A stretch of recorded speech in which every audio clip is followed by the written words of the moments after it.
gonna use my stuff.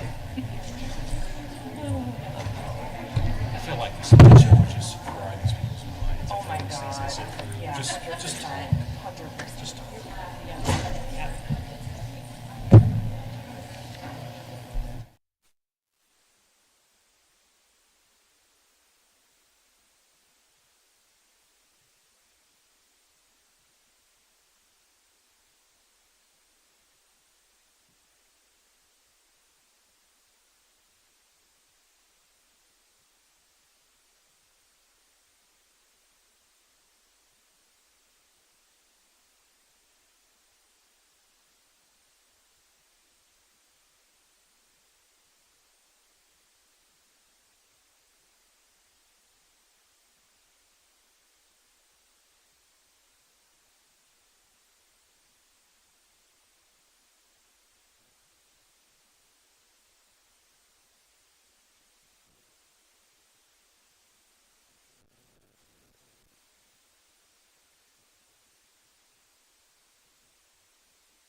Everyone here, and I know that some folks will be strolling in from lunch. This is going to be the most popular session of the day.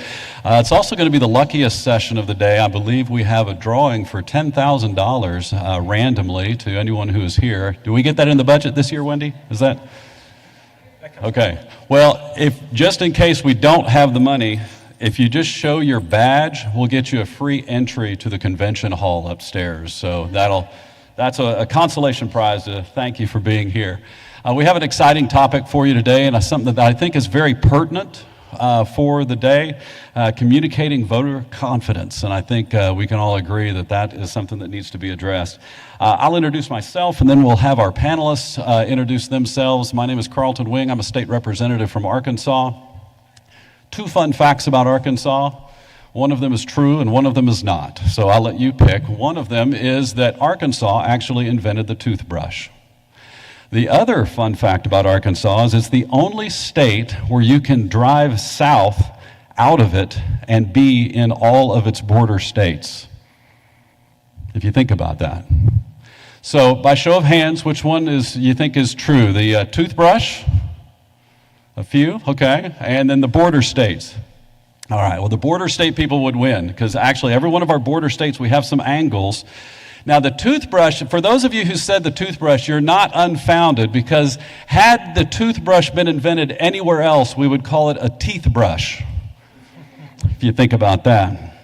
All righty, well, let's mosey on here and talk about the importance of this particular issue in voter confidence and communicating for voter confidence. We live in a time where information is very readily available, but all kinds of information is readily available. Some of it factual, some of it not, some of it even manipulated. So if the truth is right here and our perception of truth is right here, then we have a disconnect, we have a problem. What is ideal is if the truth and the perception of truth are aligned. Because when people don't have a correct perception of what is actually real, they make decisions based on their perceptions. They vote based on their perceptions. And so what our hope is that by the end of this session, you'll feel a little more empowered about what is actually true, and then how to be able to communicate that effectively to the folks that you work with, because everybody in this room is an influencer. Everybody in this room has the ability to help other people, in some very large numbers, understand this process even better. So, truth cuts both ways, however. And so where there are gaps or deficiencies in the process, or even bad behavior, that too must also be transparently dealt with and put out so that we can get the confidence from the people to know that we are dealing with issues as they arise. So with that, we have a little survey here. You can either scan the QR code that you see, or you can get online, and there are some questions that you can answer, and let's take a look at those.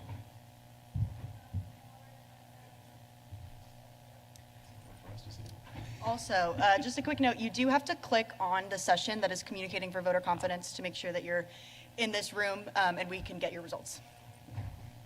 Yeah, there are other sessions at other times as well. So take a look at that. Here we go. We got some results coming in.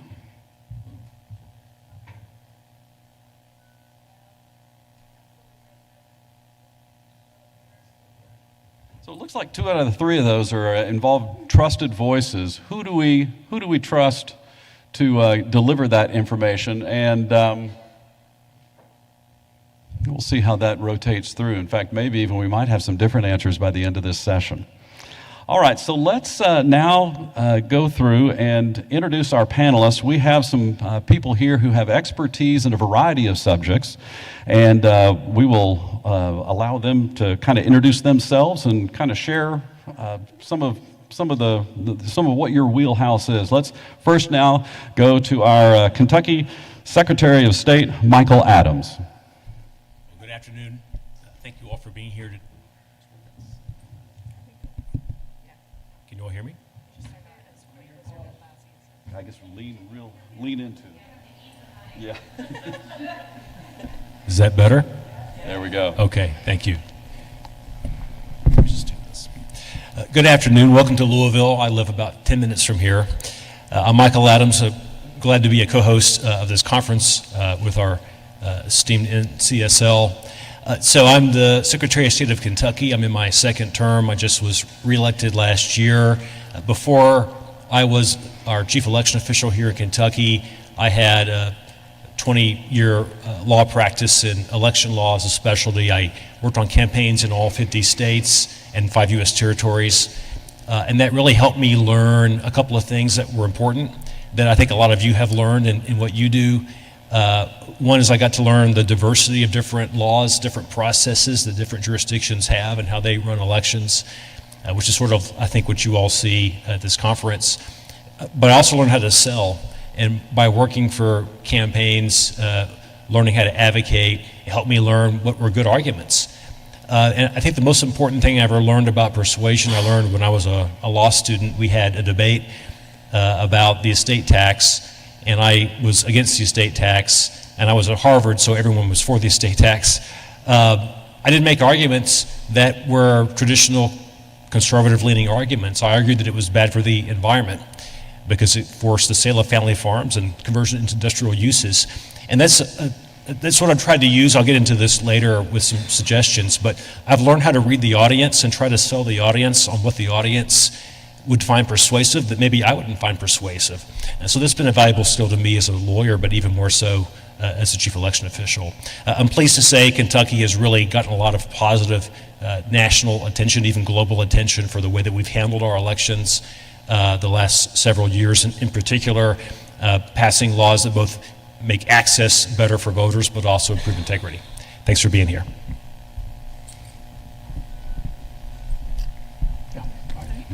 Hello, I'm Senator Dawn Oyer. I represent Rhode Island 13th Senate District, which is Newport and Jamestown.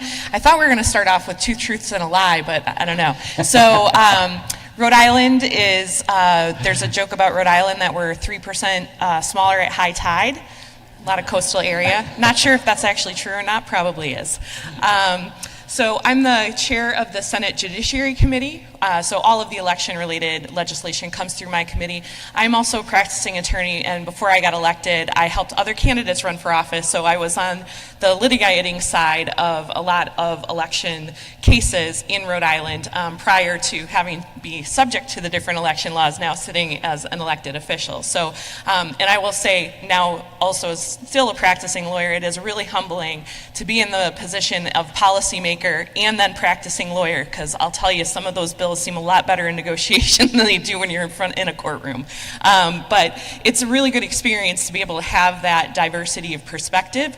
And in Rhode Island, we also are kind of famous in the election nerd world, not only because of one of our election administrators, Rob Rock, but we also had a movie made, a documentary made about the process that Rhode Island went through during COVID in managing those elections. So I'm really interested to see the conversation and how the perception of, you know, what kind of the most important takeaway is, because I think in Rhode Island we have been very open and very intentional about trying to really make sure that folks understand the process and make sure that it's transparent, doing tours of the facilities. You know, they let cameras into every aspect of running the elections and facilitating that through COVID times.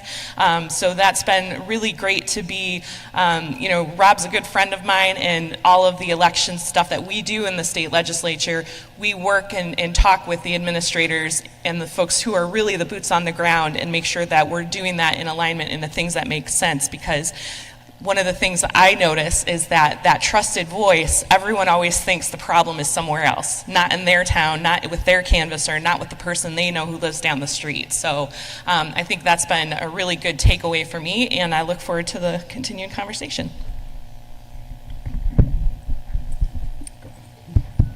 See if this works. There we go. Hi, I'm Ben Hovland. I'm the chairman of the U.S. Election Assistance Commission. For those of you who were in the elections business meeting earlier, a little bit of this will be a repeat, but it looks like a lot of new faces, and it's good to see you all. The U.S. Election Assistance Commission, or EAC, is a small federal agency. We were created by the Help America Vote Act of 2002, which was Congress's response to the Florida 2000 election.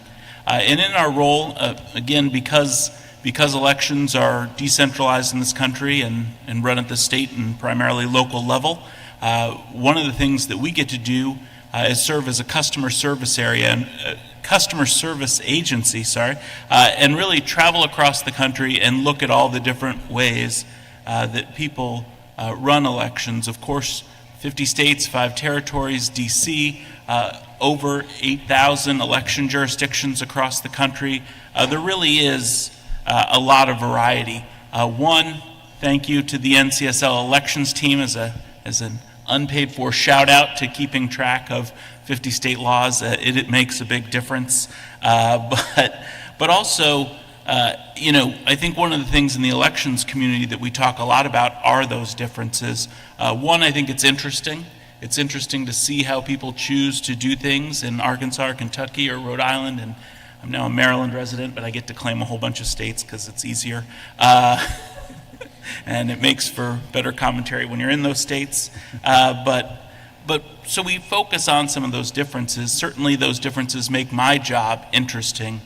But I was actually earlier this year, I had the opportunity to observe an election in Lithuania, which was interesting on a lot of ways. But as I stood there in this polling place, I looked around and I was like, the poll workers that I've worked with, if they spoke Lithuanian, could run this election. And it really made me start thinking about this issue and how we talk about elections, how we think about elections. And while each state does run elections a little differently, there are these baseline commonalities across the country that we get to see. And to me, those are that the people who run our elections, our election officials across the country, whatever title they have in your particular state, are professionals. They follow the law, which the state legislatures obviously draft, or that is made up of the Constitution, federal floors, and then what's determined by you all in your state legislature. And at the end of the day, elections are transparent. And I think those are all 3 big keys. And so again, look forward to the conversation, but just while I'm here, I would definitely like to make a plug. If you're interested in this topic, which hopefully you are because you're here, please reach out to your local election official, go by their office, see that process. I'll put on I worked at the U.S. Senate for 5 years, and putting on my legislative staff hat, working in this area, I will say that I'm going to say this to this room, but a lot of people who run for office and a lot of people who work on campaigns think they know how elections are administered, and those are very different things. Having done all of those things, I can tell you they're very different. And so seeing those safeguards, seeing those checks and balances, I think are both important to understanding how elections are administered, communicating about that, and then thinking about that when you're drafting legislation. So certainly want to give a plug for visiting those local election offices and talking to those folks, whether it's to inform yourself, to be advocates for our election administration, or again in drafting legislation. Thank you. Thank you. All right, so what we'll do is we will kind of use the crawl, walk, run method as we begin here. So we're going to start off with kind of an easy topic, and then we're going to kind of build. First, by a show of hands, how many of you have had somebody express to you concern about the security or the integrity of our elections? Okay, look at that. We can bring everybody together. All right. Okay, so let's go to our panelists here, and let me just start off with the first question being, how have you found is the best way to communicate what you do and what you know about the elections process to be able to build confidence in what is taking place? You can jump in order, or we can just go right back down the row. Well, a number of things, hopefully. One of the first ones I go to a lot is to see if people have been a poll worker or election judge or whatever you call it in your state. That's a big one. Again, I've both spoken with and then certainly anecdotally heard from so many election officials that when they say to somebody, have you served as a poll worker? Folks who, are often big skeptics and do that, you get to see a little bit of the process. You see the checks and balances. You go write down the security seals, you verify that that's what it was, you do all the accounting that is part of the process, and I think that's really eye-opening for a lot of people. Again, just as a voter, things that you're not exposed to, and usually those folks become some of the biggest supporters of elections after they have a little bit of additional insight.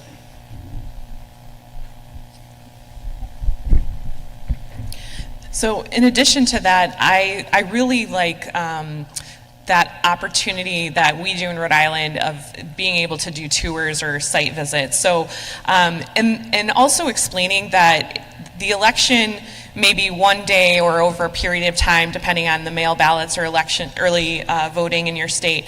But it's not just that period of time. Like the folks who work on election administration, that is a year-round job, and it is a year-round focus. So there's the pre-election work, there's the list maintenance work, there's the actual prepping for election day and executing on election day.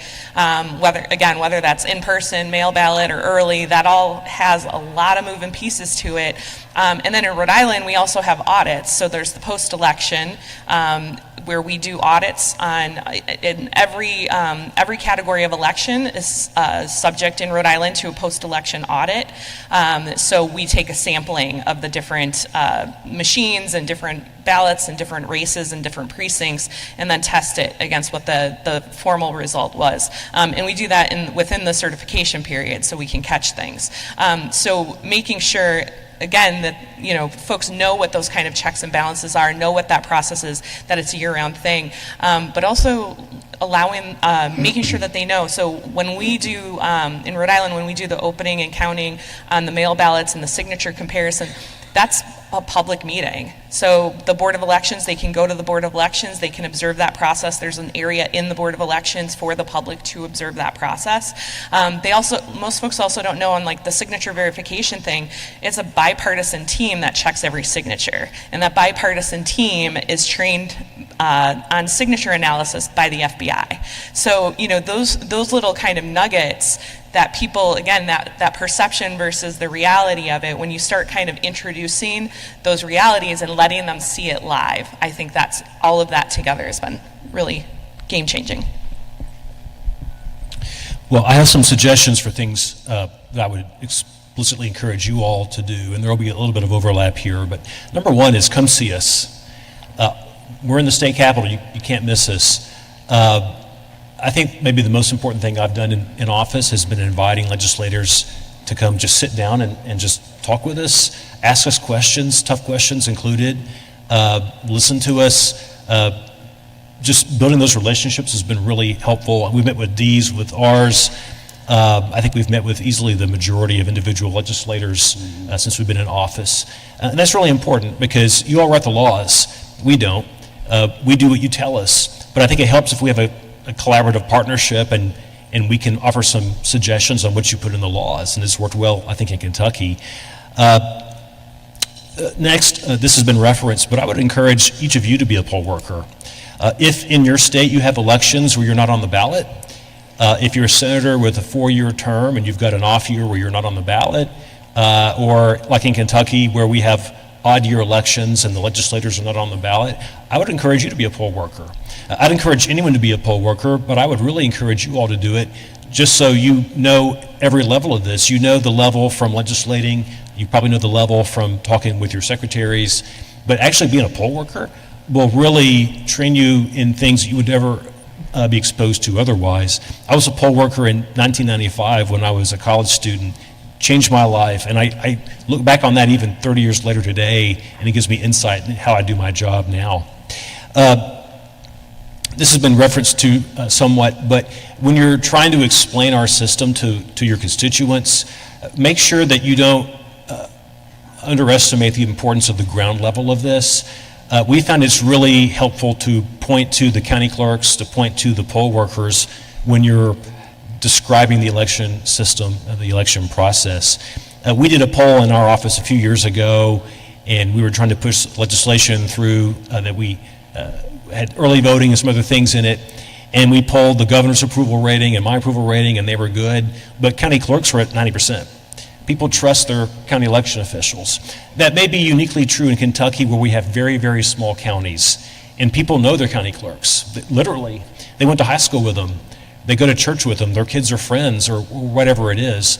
And this is great for Kentucky, having very small counties, small communities where people know the county clerk. That's really important for people believing in the integrity of the system.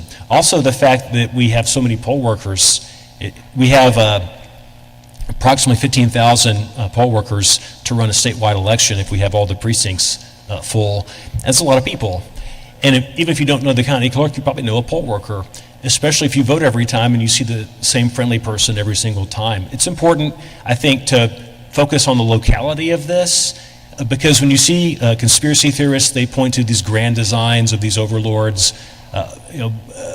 left or right-leaning billionaires, or foreign countries, or the candidate for president they don't like, or whatever it is. But those people don't really run the election. It's your neighbors. It's people that you literally know. It's important to get away from the top level view of the system and focus on the ground level. Point to bipartisanship in the process. I'll tell you what Kentucky does, but I doubt this is unique. We have bipartisanship baked into every level of our process. I've tried to work across the aisle with our governor, who's of a different party, but that's really just the tip of the iceberg. We also have a bipartisan state board of elections, half chosen by the Democratic Party, half chosen by the Republican Party. We've got a county board of elections in every county, and by law it's got to be a mix of D's and R's. And some of the reps on those are appointed by the local Democratic or Republican parties. And every single voting location in Kentucky by law has got to be bipartisan. We get lists of poll workers from the Democratic and Republican parties locally, and that's how we run the election. And I think the most persuasive thing that I've said to someone who's challenged me in person about how the elections, how the votes are counted, is I say, have you ever seen the form that shows you that the Democrat and Republican in your neighborhood both signed to certify the election results in your neighborhood? When a Republican finds out that a local Republican that they probably know on their local committee signed off, that's encouraging, and vice versa for the Democrats. So I'm not sure how much this is true of your state, but in Kentucky at least, it's also legislation that's been bipartisan. We've been over backwards to try to get D's and R's together. That's certainly true now, and it's been harder recently, but the fact is 99% of election laws in America were passed in a bipartisan fashion. Just the basic contours of how elections are run was never a Democratic or Republican idea. There might have been one party in control in your state when it was enacted, but it wasn't controversial. So really, these are bipartisan processes that are run by bipartisan groups of people. I would note that the accusations that you'll hear about election integrity come frequently from biased or even tainted sources. People selling DVDs, people selling pillows, people selling something. People trying to profit in some way. Now, that doesn't mean they're lying or they're wrong. The mainstream media are trying to make a profit too. But it's been helpful to me when people challenge me that Mike Lindell said X, Y, Z, or Dinesh D'Souza said X, Y, Z. It's just to note that they're a biased source too. Everyone's got a bias, and they're trying to make money, and that's a fair point. I would note that states have different policies. This has been a real challenge for me, as I'd say 90% of the nasty grams I get from Kentuckians say, I saw XYZ on MSNBC, or I saw something on Fox News about how this state had this Dropbox and they were just dumping all the stuff in it, or they were doing this or that. I'm like, that wasn't Kentucky. People think that every election in America is run the same way, and we are actually very different. I'm not making a value judgment on what Massachusetts does or Utah does or we do, but we're different. We have different local cultures. We have different expectations of how to run the elections. And so the fact that you saw something in a video or on Twitter doesn't mean that it's A, true, but B, that it's true in Kentucky. That doesn't mean you have to trash what you saw and say that it means the election was an example of voter suppression or voter fraud or anything else. Just means we don't have it here. That said, I would also note that states all have at least some minimum security threshold. So I personally am not a fan of vote by mail, but I also know that states that do have vote by mail don't just let people put scraps of paper in a Dropbox and count those as votes. There are some minimum security protocols on what the ballots have to look like, the paper, the shape, the size, the thread count, the signature process. So even if I don't prefer that sort of a method and find it feasible for my state, it doesn't mean that it's completely ridiculous. And lastly, for me as an elected official, so I'm sure you can relate to this, it's really tough when someone comes up and asks you a question or makes an accusation and they have a certain perspective that you know is wrong. The question is, do you want to push back on the perspective, or do you want to tacitly concede their perspective and try to answer their point regardless? And sometimes it's a case-by-case basis, but I have not been afraid to respond in the way that the person kind of wants to hear and find an argument that they find persuasive. So to give you an example, we're always trying to get poll workers. And if I'm speaking in, say, Louisville or Lexington, and my audience is more center-left or left, I'll talk about the need for poll workers so we don't have voter suppression. That's an argument that they perk up to. If I'm in rural Kentucky and it's a red electorate, that's not what I say. I say we need poll workers so we can ensure integrity in this election. So I don't think that's too clever by half. I think I'm really just trying to find my audience and respond to them in a way that even if I were listening, I may not find persuasive, but they will. And so instead of trying to debunk them on voter suppression or debunk them on voter fraud, I just let it go, and I try to find the way to reach them. Thank you. I think, all three of them mentioned in some form or fashion the need to go and visit, go and find out, experience for yourself. And I think that's a great first step, and also a great opportunity to put in a plug that at 2:40 today, after this session is over, we're going to conduct a site visit of the local Jefferson County Clerk's Election Center and be able to see how they do it. And just like what Secretary Adams said, is we got 50 independent laboratories of democracy going on here in this country, 51 if you count DC. And so we all do things just a little bit differently, but that's how each locale does it. And there's a lot of different ways to count votes, collect ballots, and those kinds of things. All right, so let's step it up just a little bit then, and let's ask our panel, how do you handle when something goes wrong and you have to communicate that? It's great to be able to communicate good news, but something happened that didn't work. How do we go about that? Have you had any experiences with that, and what can you share with us? So in Rhode Island, we had a special election. This was just recent, and a bunch of high-profile names are on the ballot. And we have to collect a certain, in Rhode Island, this isn't the case in everywhere, but in Rhode Island, you have to collect X number of signatures to qualify to get on the ballot. One of the very high-profile candidates, when their signature pages got checked, it turned out that some of the folks that their names were on that signature page were deceased. Not just deceased for like a minute, but like deceased for like a decade. And it wasn't just like one person, it was like a lot of persons. The canvassing clerk that caught it actually was in my district in Jamestown. And I remember getting a call from the canvassing clerk because, again, they're checking the signatures, and it was such a small town thing that triggered it at first. Because what happened was the guy who was checking the signatures said, "Susan and Bill are on vacation. How'd they sign this sheet? They're not here." So that was the first thing. That was the first little red flag. Then they then they match. They see this person's not on the voter list. They haven't been on the voter list for 10 years. I will say that turned into a press circus. I'm not going to name names. Anybody who wants to look it up in Rhode Island, you can find it easily. It was pretty recent.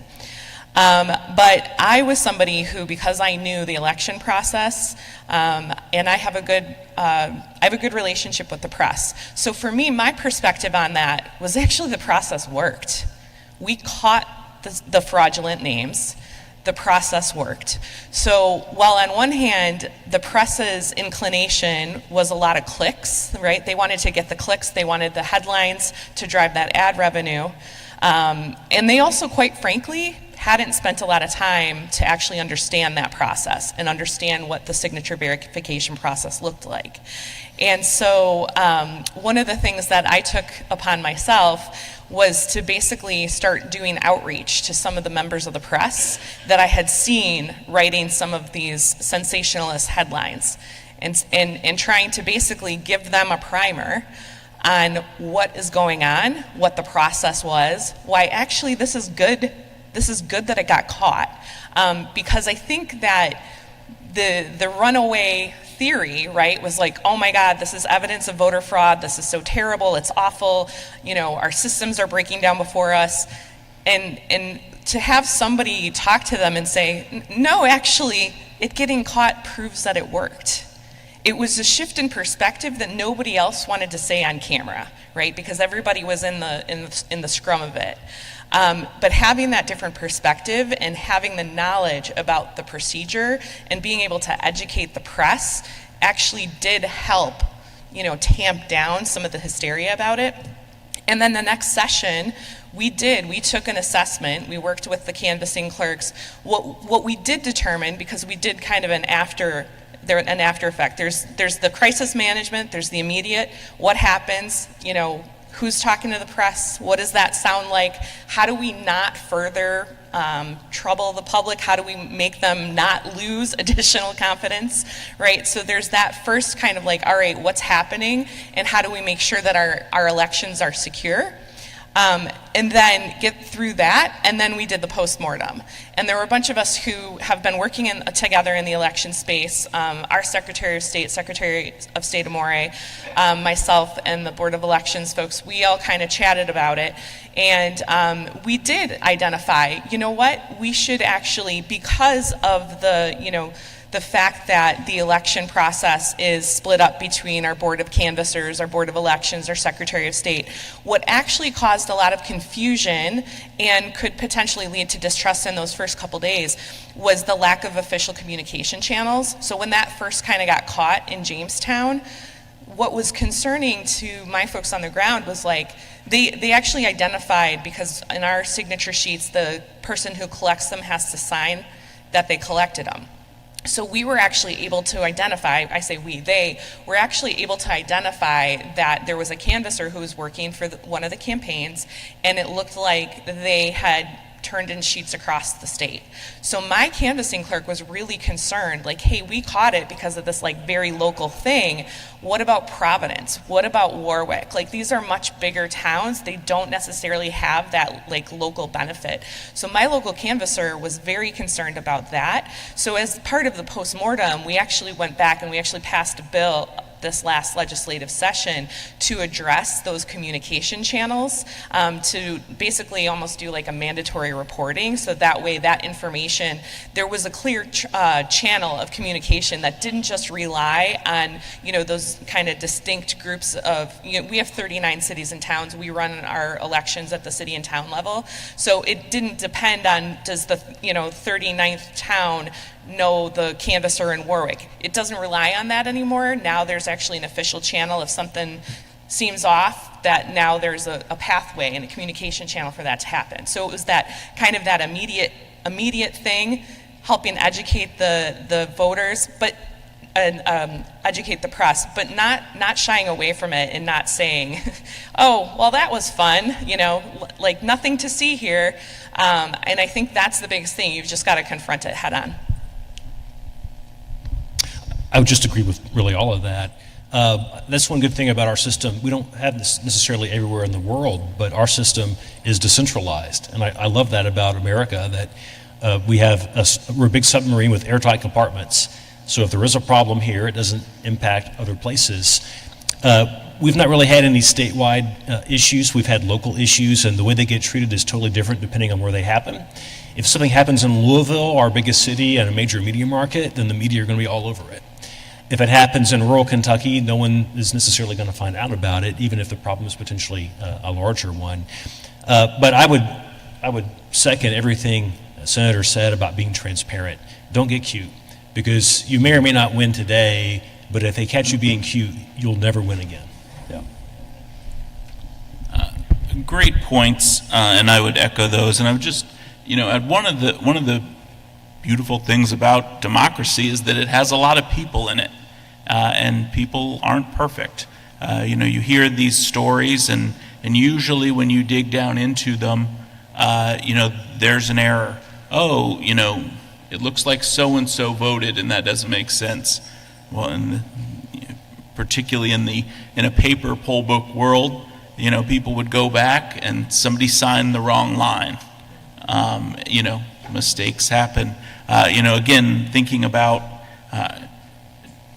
going back to the poll worker example, and I will echo Secretary Adams. Again, I was working in the Missouri Secretary of State's office the first time I was a poll worker. I signed up for a municipal election because we didn't have anything to do with it, and I was like, light bulb, this is why we're getting that call. It was great.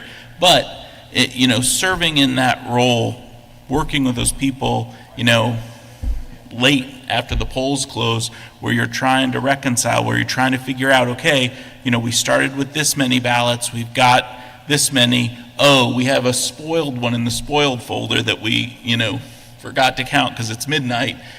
People do that work.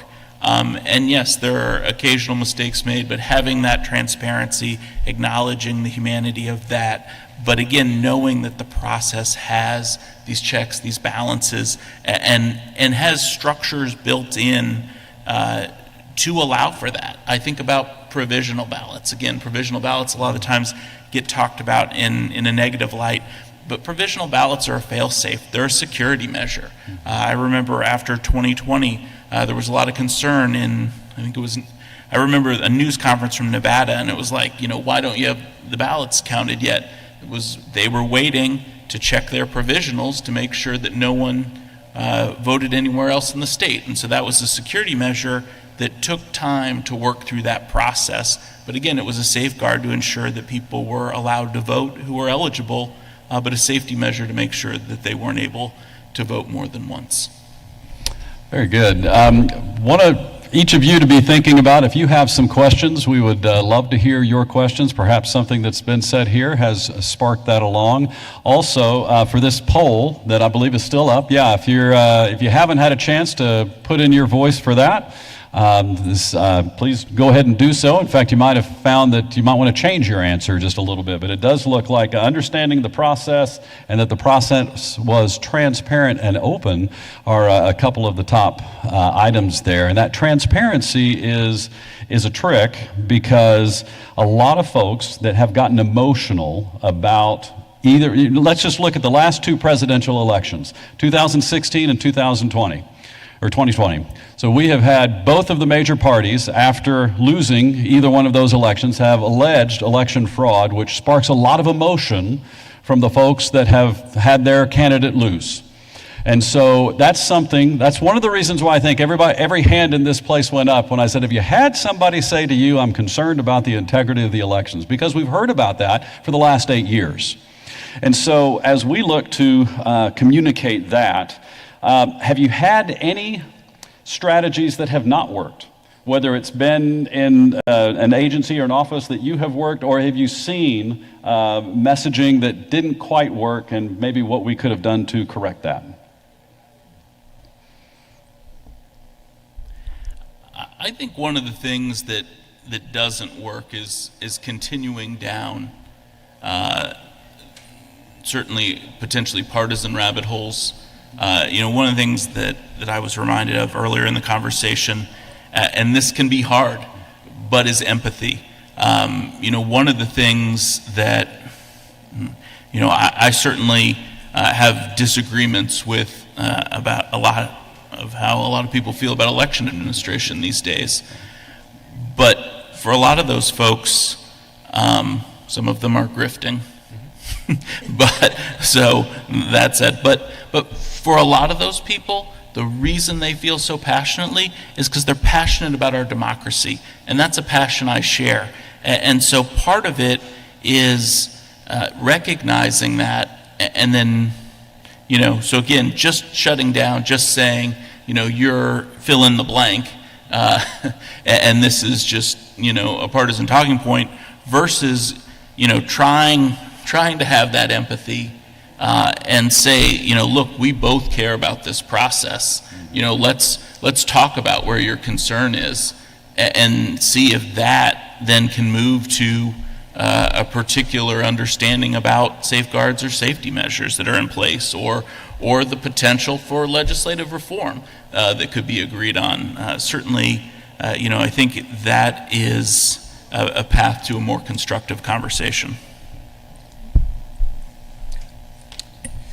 So, number one, don't ever say, you can trust me, I'm the government, because a lot of people don't trust the government. So I have a Twitter troll who said something once that I thought was so perfectly poignant and encapsulating. I saved it as a screenshot. I don't remember what I said. I said something about the election, and he replied, "You're the government, you always lie." So there are people, a lot of people, that think if the Secretary of State says X, then not X must be the truth, because the government's just that corrupt.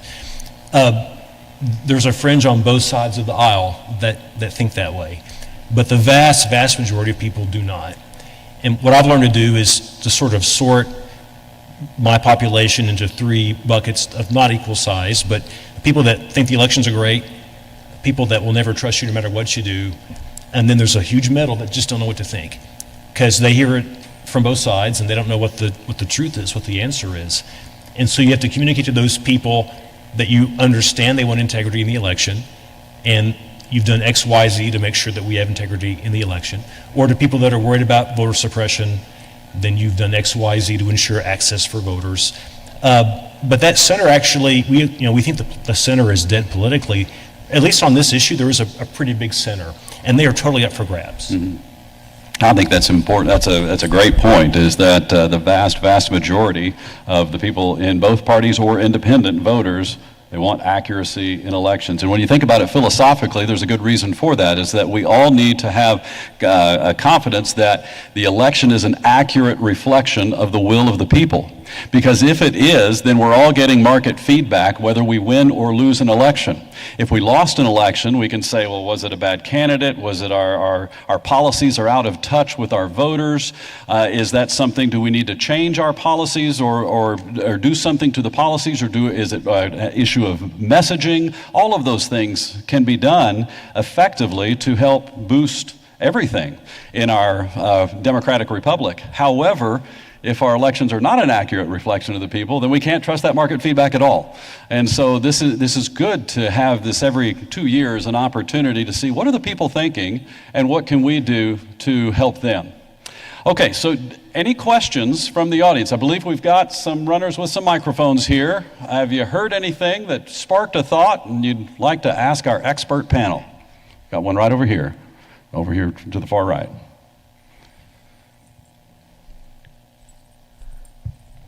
I've got a question for the panelists. Thank you, first off, for your words. I think they're very helpful. I'm curious, this is a room of relatively sophisticated people who I think understand a lot of the terminology associated with elections, even ideas like signature verification, right? That like everyone here is like, that's kind of a basic concept. A lot of regular voters may not naturally understand what that is. I'm wondering if you have any thoughts about jargon and the way that you help to explain election processes to an average audience. I have a lot of thoughts about that. And actually, I mean, I think it's an area that we really need improvement in the election community.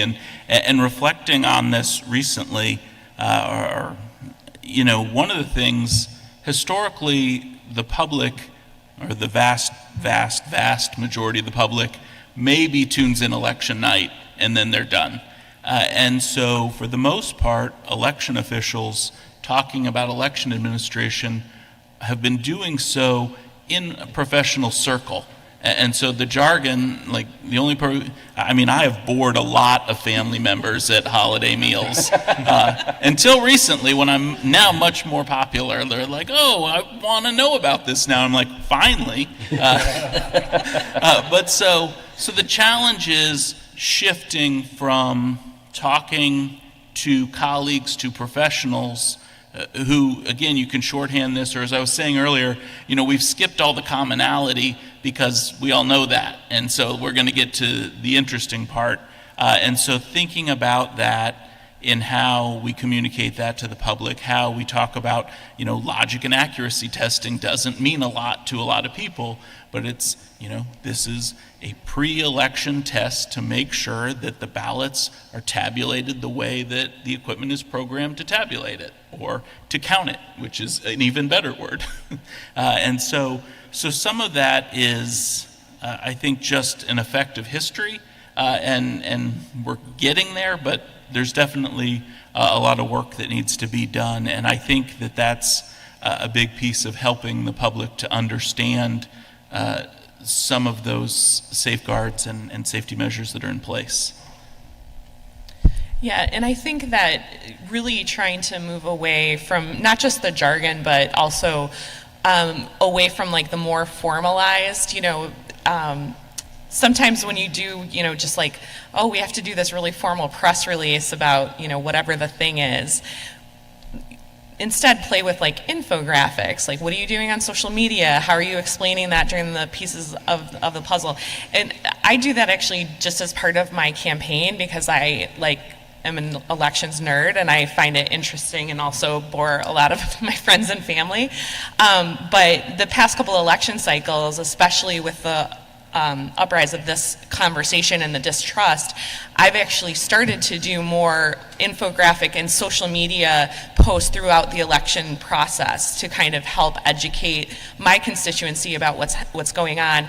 And our Secretary of State has started to do that, and actually my nerdy little heart fluttered this year when I went and signed my nomination papers, and my canvassing clerk said to me, which he was telling every elected official who's running for office, if you're going to put out information about the election or the process in whatever form, whether it's on your mail card or in social media, could you just let me look at it first so I can fact check it? I was like, yes, of course you can, because there has been a trend of other folks trying to do that and not putting out such great information. But I do think trying to make it accessible in the way and in the format that people actually absorb. Like, we absorb 3 seconds of information, so.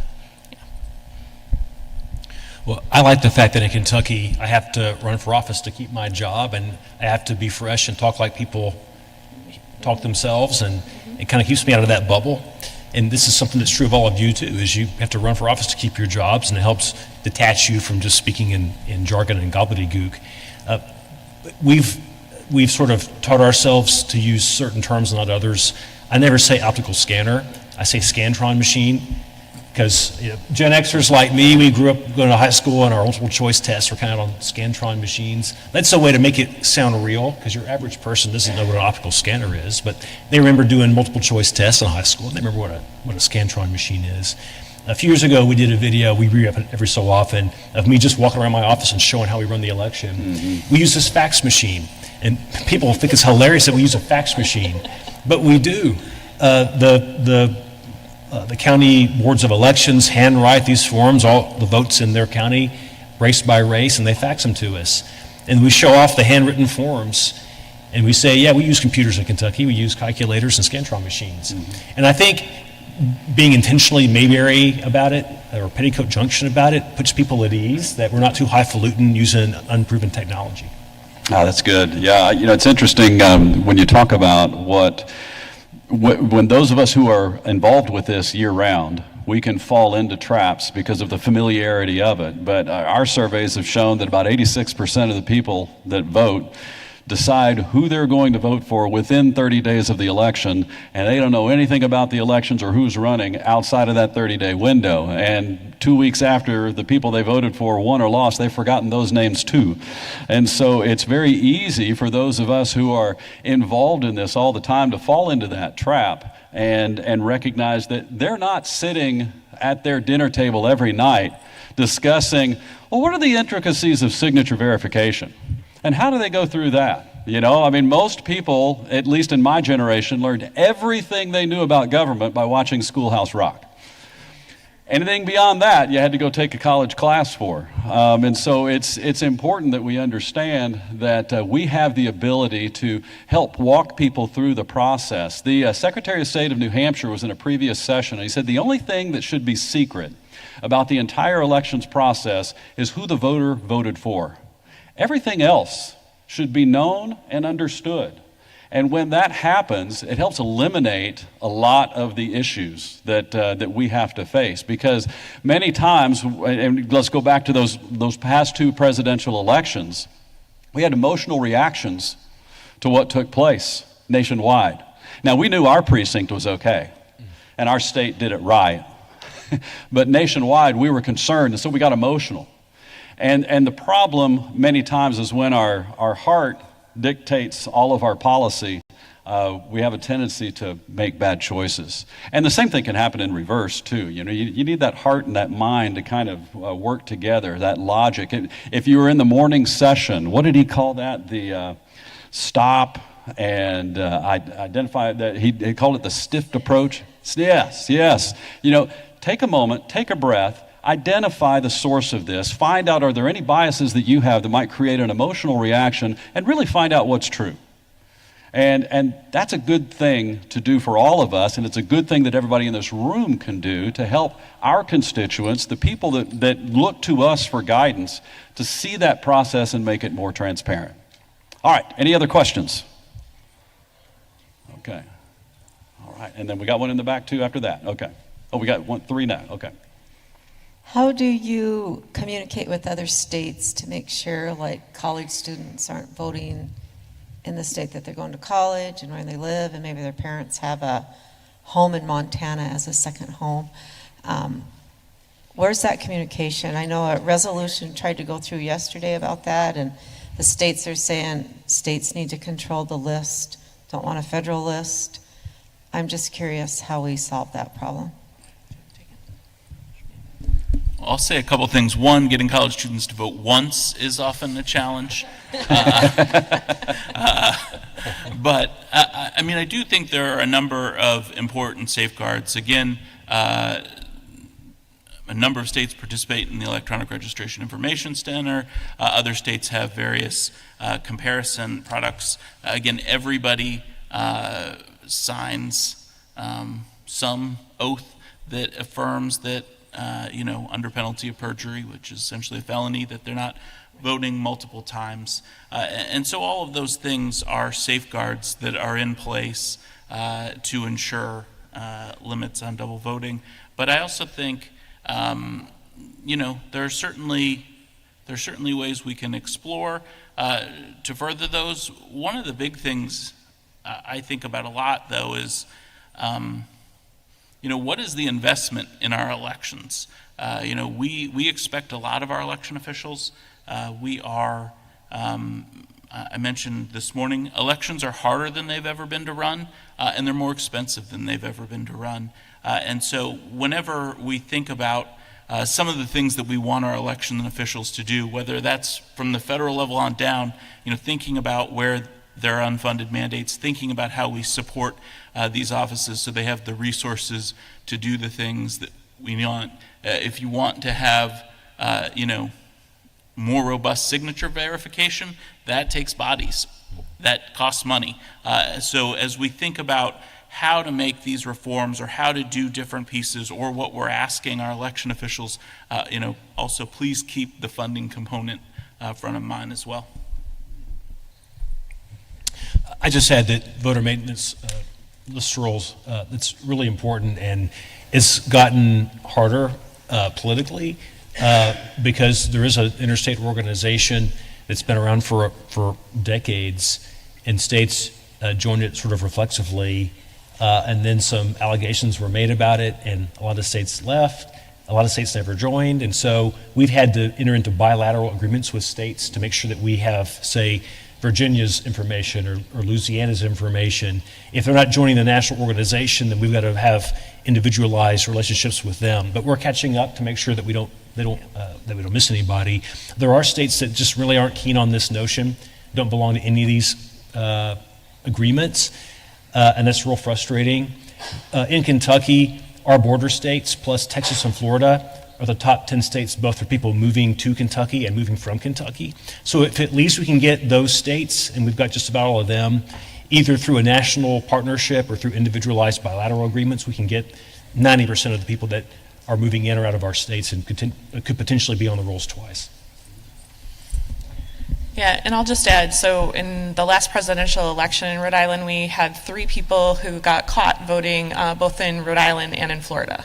And so that national database that they've both mentioned, Rhode Island is part of that, but as was mentioned, some of the states have started dropping out of that. Florida for us is real important. Folks have a tendency to have residency and spend time both in Rhode Island and in Florida. So it is a problem that we're trying to address and figure out now that Florida's dropped out of that national list. But the other thing is with Rhode Island, we're so small, right? So there's always the assertion or concern about folks crossing borders, but our neighboring states are all part of it. And so we check that list. But to the point where there's the repercussions as well, those 3 folks got charged with felonies, and that was very public. It was very public. So, and actually, speaking of empathy, one of the gentlemen had Alzheimer's. He forgot he had not, there was somehow he didn't change his registration, and he was able to vote by mail in one place and vote in person in the other place. And so it was an after the fact that got caught, but it wasn't somebody who was trying to mess around. He just genuinely was having that mental health elderly gentleman. So, yeah. Okay, next question. Karen Carls from North Dakota. You mentioned mail balloting, and although it's not the best method, it's pretty important in a rural state like North Dakota. So I'm an elected official. I was not on the ballot this year. I did not work the polls, but I did sit on the county canvassing board. Our biggest issue this year was ballots, mail-in ballots, absentee ballots that arrived with no postage stamp, no cancellation date on them. I think we had 10 or 11. So as a board, we were forced to decide, should we allow these votes or not? Everything matched, the signatures matched. In the end, we voted to accept them, but with a stern note to the post office, hey, you need to cancel these so that we know that they were turned in before the election date. So I think different states all have obviously different rules, as we mentioned. So in Rhode Island, the ballots have to be received either by the local Board of Canvassers or received at the Board of Elections by the time the polls close, or they can also be dropped off at the polls. So that's how Rhode Island has handled it. But I've been an advocate about having to do it for the postmark date to make sure, but to do that, we need to actually have it be postmarked, and so that's been a sticking point. But the other piece that I know has been a point of conversation on that is folks want to know what the results the night of the election. So there's always a concern about if you allow some sort of grace period for that transit via mail, then how long are your election results kind of up in the air? And I think that there is a balance. While I personally would feel very comfortable making sure that those folks who cast their ballots, that those votes got counted. That balance of making sure that you're not undermining the confidence by how long the delay is before that certification happens, I think is something on balance. But Yeah, that chart goes down, and the longer the time goes after election night, the trust level in the results drops pretty quickly. Yeah. I'd say thank you for raising that, and this is tied to this panel, but particularly for this audience, there's a couple really important things that you hit on there that we've been hearing from election officials around the country about challenges with the post office. Part of that is the post office business model is changing, which many of you probably know. But I think about, what your state decided on, whether to be a postmark state or received by election day standard. That was a state legislative decision, but in my mind, that was a decision that was made on a business model that's changing. So I would just flag that we're hearing 7-10 days each direction sometimes on mail. In a lot of places, the processing centers are now out of state, and so it's worth keeping that in mind or learning more about that postal piece as you think about policy. I would also flag that on the cancellation, the hand stamp postmark, those are declining. We've seen some states adopt postal indicators, that neon orange barcode that's on your mail, that has information that tells you about when it hit the mail stream. So that's also another way that you can get information about when a voter dropped that off. If you're a postmark state, a few states, and I'm sure Wendy and the NCSL team can help you there, but have changed their statutes to have postal indicator or to have more general language than postmark, which I think is a helpful change. All right, next question. We're right back here. Yes, hi. I know that you gave the example in Rhode Island about the issue that you had with the signature verification. So I apologize, I came in a little late. But I know that you guys ran internal traps. You were able to catch the signatures, by simply realizing that something wasn't right. Did the internal traps that you ran materialize or matriculate to changes in your statute to help shore it up eventually? Or did you just do what you had to do and were proactive with the media, et cetera, et cetera?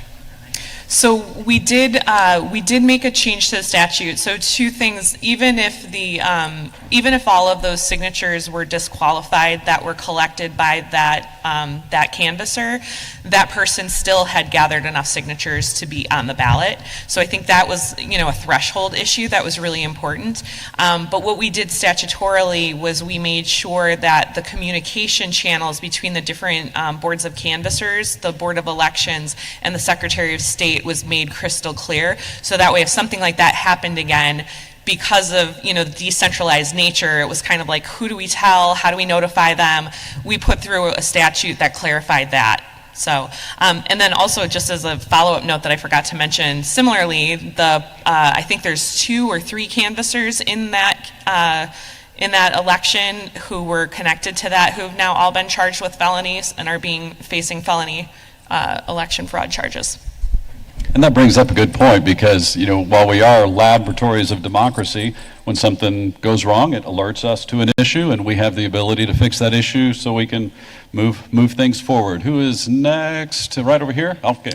Yeah, Todd Weiler. I'm in the Utah Senate. I was just going to tell you, and if you have any comments, that's great. But in Utah, we have two races that are being contested to the state Supreme Court. So we have a congressional candidate who lost to an incumbent, a 6-month incumbent, because of a special election, by 176 votes, and that was after the recount was certified yesterday. So he's suing over this postmark issue because in certain parts of his congressional district, if people mail, our cutoff is the day before the election, so the Monday before the Tuesday election. And so he's saying, well, in part of his congressional district, if people mailed their ballot on Monday, it would be postmarked on Monday. But in another part of his district, the rural areas, it wouldn't be postmarked until election day, and then it's too late. So there's about 1,173 ballots that came in with a late postmark. So he's suing and asking the Supreme Court basically to override the legislature under equal protection. He's already lost the same argument in federal court, so now he's trying it in state court. And then we have a second candidate for governor who lost by a lot of votes, about 38,000. And he's suing because he wants his opponent, who's our incumbent governor, qualified for the primary with signatures, whereas this candidate went through the convention. And he wants to independently verify that our governor had enough signatures. You need 28,000. And the state elections office won't give him all the signature packets because we have you can designate your voter profile as private. So we have this, the state Supreme Court's going to be ruling on 2 of these issues probably this month. So it's kind of interesting to watch. Thank you for that. And next up is, I'm seeing points over here. If you're in this general direction, if you got a microphone, go. Oh, right here. Okay, all right. So Wayne Williams, former Colorado Secretary of State. When we had candidate fraud, we didn't just work on catching the stupid circulators. And by the stupid circulators, I mean the ones that write the dead people in. Because that was our prior laws. We just checked to see if they were registered. And we actually moved to a system where we actually verify the signatures on every candidate petition that is submitted to the state, and wondering if you considered something a little broader to catch the more intelligent cheaters as well as the stupid cheaters. I'm not sure I understand. Stupid criminal stories are always fun. By stupid, I mean you wrote in a dead person. Well, get a current list. Yeah. Right, and so the issue is, do you catch the ones who are using a current list, which is requires more work? Yeah, so the second part of what we did with the legislation, actually, we did do additional enhancement around the signature verification process, where we upped the standards of training that the verification staff receives. So that's definitely been part of the element of what we've looked at as far as the signature gathering. But I do think that's, it is actually a very common, I think one of the things that I've noticed or I've heard in talking to election officials, one of the most common things is having a spouse sign for another spouse. They think, oh, my husband isn't home, my wife isn't home, I know they'll sign your papers, let me just sign your papers. And so again, this piece of empathy and real world solutions, that's actually not a legal signature. But do we want to go around charging every husband and wife with a felony, because they signed their spouse's paperwork? Oh, they would have given me permission to do it. No, you can't actually under our law. That is a felony. But there is a realistic approach of how folks interact with our election system too. I'd just throw in a couple things. One, I'm sure Secretary Williams is fishing for a Colorado compliment, so I'll give it to you. The Colorado Secretary of State's office does a great job of collecting people's signatures over time in their statewide voter registration database. A lot of states have your original signature on file, but again, our signatures change over time. So if you got registered to vote 50 years ago, your signature may not be quite the same anymore. So that is a nice element to be able to compare that to different things in time. Also, because so many people now are signing at motor vehicles on a tablet, sometimes that creates variation. But it also flagged just thinking about since we're not just talking about, I guess, candidate elections, or when we're talking about the signature gathering process, whether that's for initiative, whether that's for candidates. I also think it's important to think about if there is a bad actor, what it is they're doing and sort of who they're trying to defraud. In this sort of example, I think most common, you see somebody that, well, I guess there aren't really phone books anymore, but in the old days, they used to get a phone book and they were getting paid per signature, and so they'd copy the phone book. And that wasn't, broad brushstrokes, that wasn't to defraud the voters, that was to make a few extra dollars and defraud the candidate or the issue that they were supposed to be working for. But I think a lot of the times we sort of lump all of these things together. So I do think it's important to make that distinction on, what are these actions, who is harmed by this, and sort of recognize those differences. We have time for one more question. Right over here.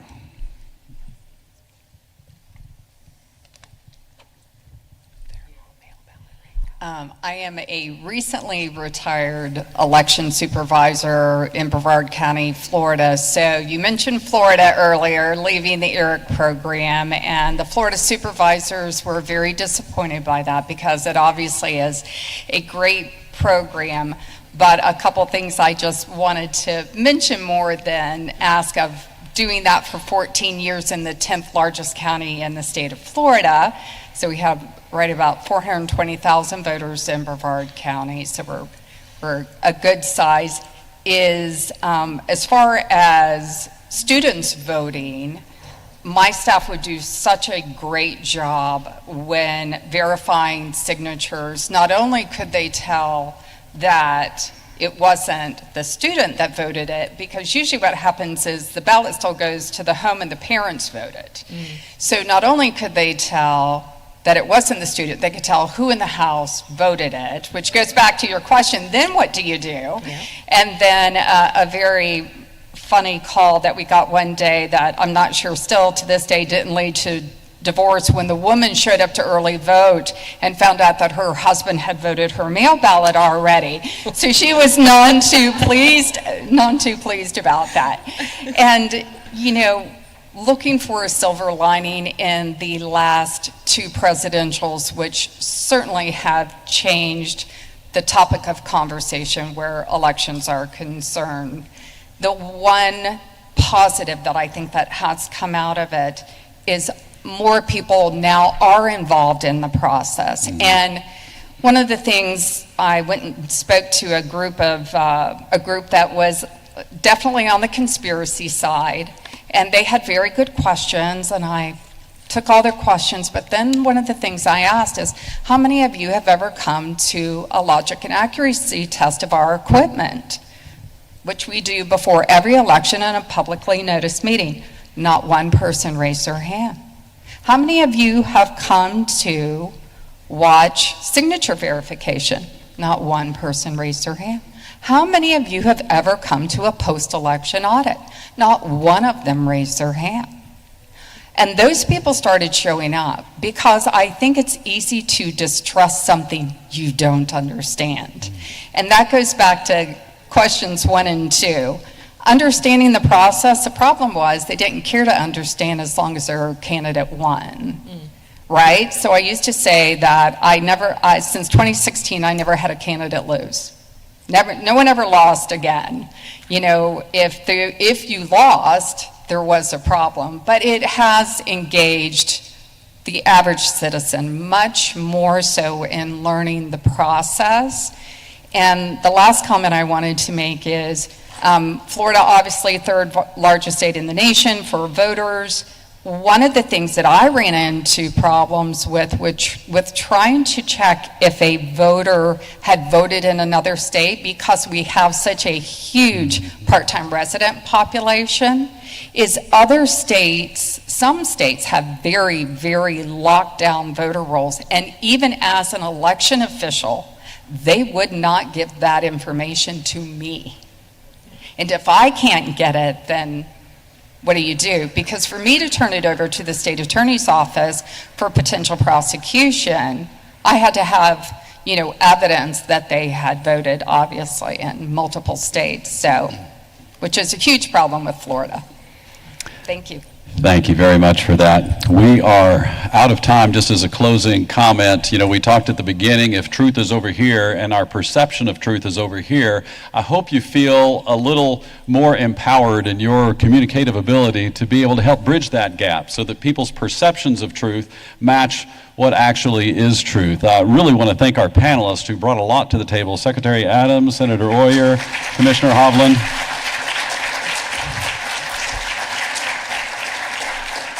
Thank you very much. And once again, if you would like to tour an actual facility, you can do so at 240. I believe the bus will gather on Market Street right next to the Oak and Brew Coffee Shop. That'll take you down there and you can actually see what they do here in this county in this little laboratory of democracy here in Kentucky. Thank you very much.